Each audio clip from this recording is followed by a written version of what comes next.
नमस्कार मित्रों, तंत्र मंत्र रूपी ज्ञान चर्चा में आपका स्वागत है।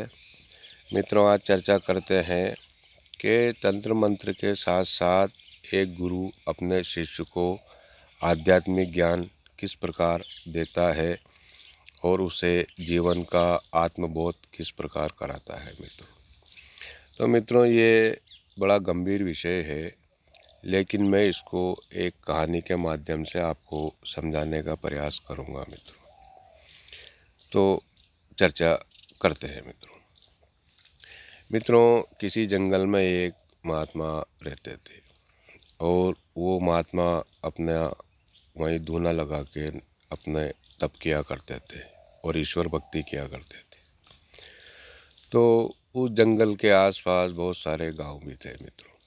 वहाँ से बहुत सारे मनुष्य उनके पास आते, उनकी सेवा करते और उनसे धर्म लाभ लेते।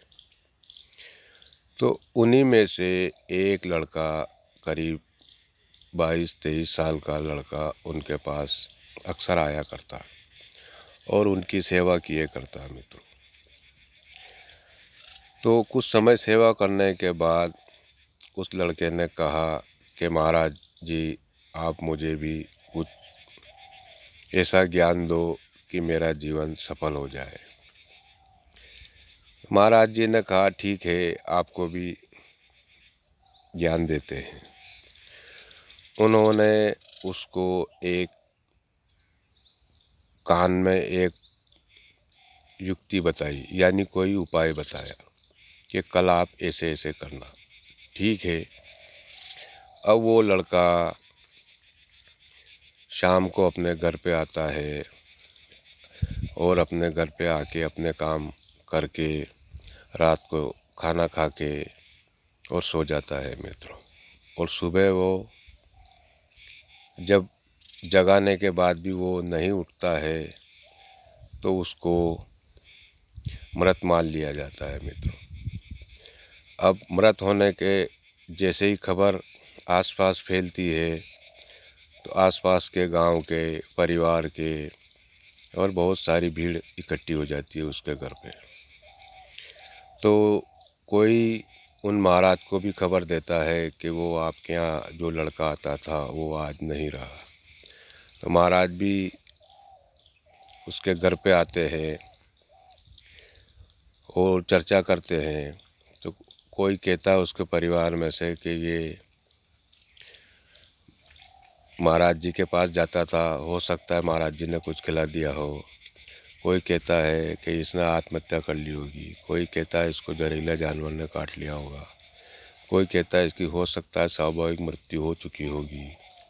इस प्रकार से सब अपने अपने वक्तव्य देते रहते हैं।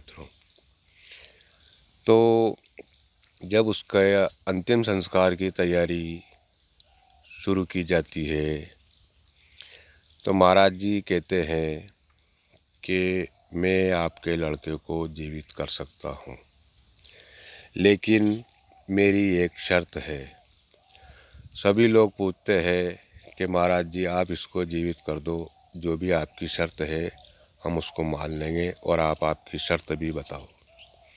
ठीक है। महाराज जी ने कहा कि इसके प्राण के बदले जो अपने प्राण देना चाहता है वो अगर अपने प्राण देता है तो मैं इसको अभी तत्काल जीवित कर देता हूँ।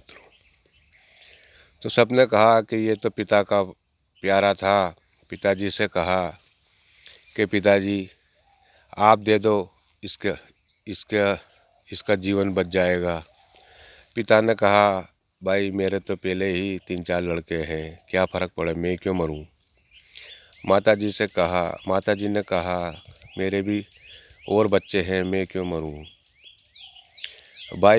भाइयों से पूछा कि आप इसके बदले जान दे दो। भाइयों ने कहा कि हम क्यों मरें, हमें तो अभी जीवन देखना है। फिर उसकी पत्नी से पूछा कि भाई, आप अगर अपनी जान दे सकते हो तो ये आपका पति जीवित हो जाएगा। तो घरवाली ने कहा कि मैं क्यों जान दूं, इसके जैसे और भी मुझे बहुत सारे मिल जाएंगे, मेरी अभी उम्र क्या है। तो इस प्रकार किसी ने भी अपनी जान नहीं दी और सब उसको अंतिम संस्कार की तैयारी करने लगा। तो अंत में महाराज जी ने कहा कि जब आप कोई अपनी जान नहीं दे सकते हो इसके बदले, तो मैं मेरी अपनी जान ही दे देता हूँ। उन्होंने कहा ठीक है, मैं भी इसको तत्काल जीवित कर देता हूँ और कुछ समय बाद मेरी मृत्यु हो जाएगी। तो गांव वालों ने बड़ा आश्चर्य किया, तो सब देखते रहे। महाराज जी ने उस बच्चे का नाम लिया, 3 बार नाम लेके बुलाया कि बेटा बेटा बेटा। तो बेटा आंखें मलते हुए ऐसा ऐसा खड़ा हुआ जैसे कुछ हुआ ही नहीं था। जब उसने परिवार वालों की, अपने रिश्तेदारों की, सबकी बातें सुनी और जब उसने देखा कि ये जीवन तो ऐसा है कि सब अपने होते हुए भी अपना कोई नहीं है और जो कोई नहीं है वही अपना है, यानी गुरुदेव, तो क्यों ना मैं इस जीवन को इन गुरु के चरणों में ही अर्पित कर दूं।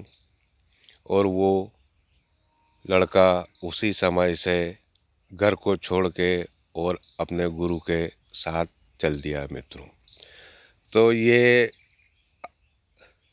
गुरु अपने शिष्यों को आध्यात्मिक ज्ञान किस प्रकार कराता है मित्रों, और जीवन का सार किस प्रकार समझाता है, ये मैंने आपके सामने एक कहानी के माध्यम से प्रस्तुत की है। अब आप इसको कैसा समझते हो ये आपके ऊपर है मित्रों। तो ठीक है, नमस्कार, जय सिया राम, जय माँ भवानी।